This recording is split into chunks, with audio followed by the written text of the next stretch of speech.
23 жаштагы Жанна Камбарова 15 жылдан бери кант диабети менен жабыркап келет. Алгач ал бул ооруга чалдыкканын билген эмес. Бат-бат суусап, арыктап кеткенде гана дарыгерге кайрылган. 8 жашынан аталган оору менен жабыркаган Жанна күн сайын ден соолугу үчүн күрөшүп келет.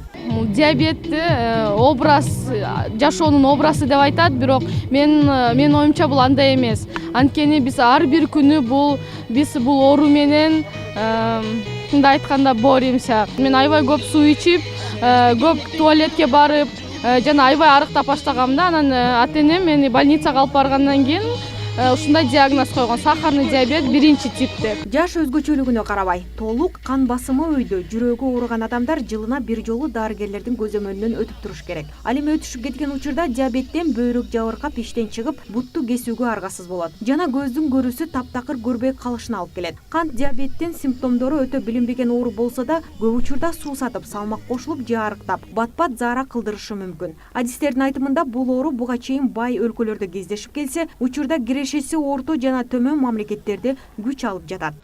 Мурун биз баягы өнүккөн мамлекеттерде көп деп айтчубуз да. Америкада, Англияда бул проблема деп айтып жүрчүбүз да, бирок азыр өнүгүп келе жаткан мамлекеттердин проблемасы болуп атат. Ашык салмактуулук.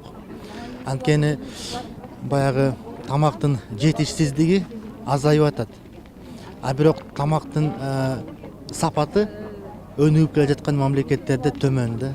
Эгерде азыр өнүккөн мамлекеттерде, Европада, Америкада көбүрөөк жашылча жемиш жеп жатышса, өнүгүп келе жаткан мамлекеттерде дагы эле баягы аябай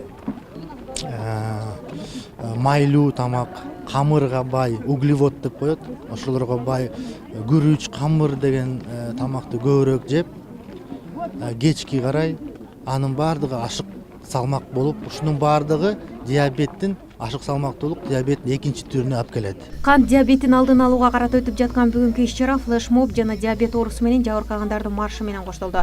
Өкүнүчтүүсү, акыркы жылдары Кыргызстанда бул оору менен жабыркагандардын санын жаш балдар толуктап келет. Өспүрүмдөрдүн бул оору менен жабыркашына бирден бир фактор болуп, смартфондо көп убакыт кетиргендиги. Тобокел факторлору бул эң биринчиден жанагындай тамеки тартуу, спирттик ичимдиктерди ичүү, стресстер, көп убакта азыр бизде компьютерлерде, смартфондордо отуруп атабыз, кыймылдабай, балдар баягы эшикке чуркап, кыймыл оюндарын ойнобой эле баары тең өзүңүздөр көрүп турсаңыздар, бүтүп барыбыздан эле телефонду чукулап отурабыз дегендейчи. Ошонун баары тең кант диабеттин тобокел факторлору эсептелет да.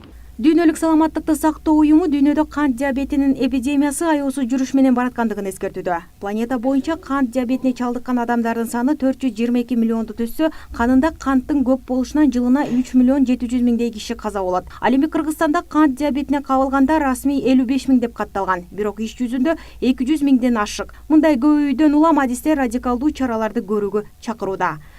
Сүйүн Айтагаева, Азат Муратбеков, Пирамида.